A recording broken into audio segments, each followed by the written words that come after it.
BA द्वितीय वर्ष की संस्कृत ऑनलाइन कक्षा में प्रिय विद्यार्थियों, आपका स्वागत है। अभिज्ञान शाकुंतल के अंतर्गत हमने पंचम अंक समाप्त कर लिया था। पंचम अंक में कण्व ऋषि के शिष्य शकुंतला को दुष्यंत की राजधानी हस्तिनापुर में राजभवन में लेकर के आए और दुष्यंत को कहा कि आपने इसके साथ गांधर्व विवाह किया है, इसलिए आपको शकुंतला को पत्नी रूप में स्वीकार करना चाहिए। राजा इस विवाह से पूर्णतः अनभिज्ञता बताता है और शकुंतला को स्वीकार करने से मना कर देता है। छठे अंक में प्रारंभ में राजा के जो सिपाही हैं वो किसी व्यक्ति को पकड़ कर के लाए हैं और ये कहा गया है कि तुमने ये राजा के नाम की अंगूठी चुराई है, बताओ तुम्हें ये अंगूठी कहाँ से चुराई। तब वह कहता है कि महाराज, शक्रावतार तीर्थ का रहने वाला मैं धीवर हूँ, यानी मछुआरा हूँ, और मछली पकड़ते समय मछली पकड़ी मैंने, और मछली को जब मैंने हस्तिनापुर की राजधानी के बाज़ार में जब मैंने उस मछली को काटा तो उसके पेट में से यह दुष्यंत नाम की अंगूठी मुझे प्राप्त हुई। लेकिन राजा के सिपाही मानते नहीं हैं कि ये तूने कहीं से चुराई है, झूठ बोलता है। इस प्रकार से बहुत लंबा संवाद उन दोनों के बीच में होता है।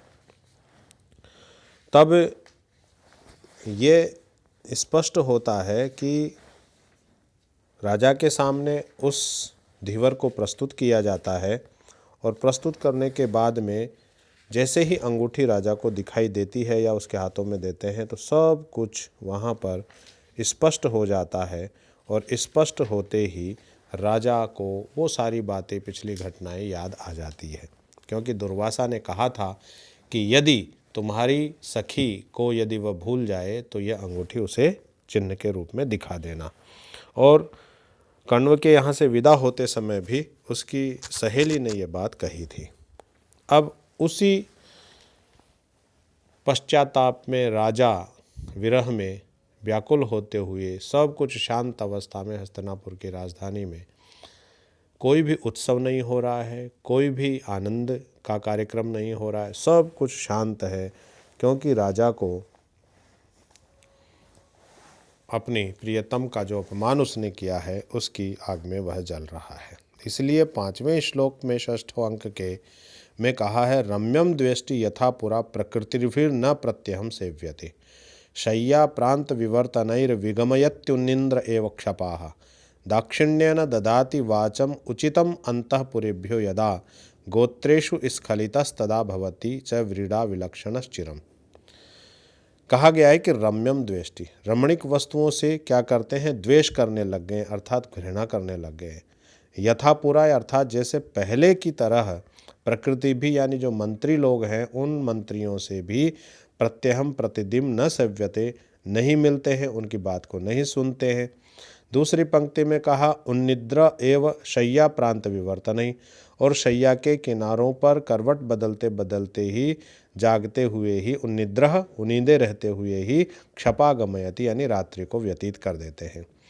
और तीसरी पंक्ति में कहा, यदा दाक्षिण्येन अर्थात जब शिष्टता के कारण अंतःपुरेभ्यः अंतःपुर की रानियों को उचिताम वाचम उचित वाचम वाणी या उत्तर भी देते हैं, तदा गोत्रेषु स्खलित नामोच्चारण में गलती कर देते हैं, अर्थात किसी रानी के नाम के स्थान पर गलती से जब शकुंतला का नाम लेते हैं और तब चिरम बहुत देर तक व्रीडा विलक्षः च भवति, लज्जा से चिंतित हो जाते हैं, अर्थात वह राजा अब रमणीक वस्तुओं से घृणा करते हैं।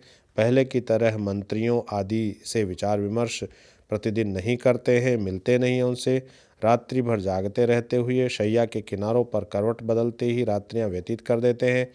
जब शिष्टतावश अंतःपुर की रानियों को उचित आवश्यकता रूप उत्तर भी देते हैं, तब नामोच्चारण में गलती हो जाने से वह देर रात तक लज्जा से चिंतित हो जाते हैं।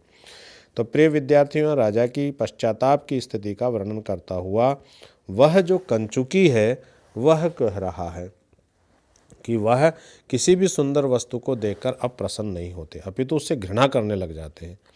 जैसे वह पहले मंत्रियों आदि से प्रतिदिन मिलते थे, उसी प्रकार अब नहीं मिलते हैं। अपने बिस्तर के किनारों पर करवटें बदलते हुए ही जागते हुए संपूर्ण रात्रियां बिता देते हैं। शिष्टतावश जब कभी वे अपने अंतःपुर की रानियों को किसी बात कर अत्यावश्यक उत्तर भी देते हैं, तो जब वे नामोच्चारण में गलती कर देते हैं, अर्थात किसी रानी के नाम के स्थान पर शकुंतला के नाम का उच्चारण कर जाते हैं, तब उन्हें बड़ी लज्जा होती है। इससे वे बड़े चिंतित एवं विक्षुब्ध हो जाते हैं। तो प्रस्तुत पद्य में कंचुकी राजा की उस अवस्था का वर्णन करता है जब किसी व्यक्ति को अपने बहुत प्रियतम व्यक्ति का अपमान करने के बाद में उसका पता लगे कि वास्तव में मैंने ये गलत कर दिया है, तो इस कारण से वह क्षोभ में है, दुख में है, पीड़ा में है। तो प्रस्तुत पद्य में पश्चाताप आदि का कारण न बताकर जो उनके कार्यभूत रम्यम द्वेष्टि आदि का कथन किया गया, इसलिए यहाँ पर्यायोक्ति अलंकार है। तो प्रिय विद्यार्थियों, इस श्लोक बहुत ही इम्पोर्टेंट श्लोक है। इस श्लोक को आप अवश्य याद कर लें, क्योंकि ये कई बार श्लोक आया हुआ है।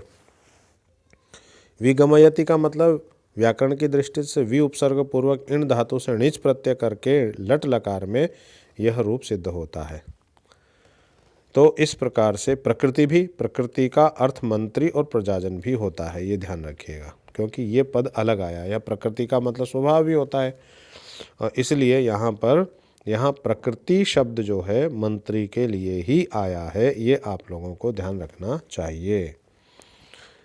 तो प्रिय विद्यार्थियों, आज की इस कक्षा में आज हम एक श्लोक पढ़ाएंगे। बहुत बहुत धन्यवाद।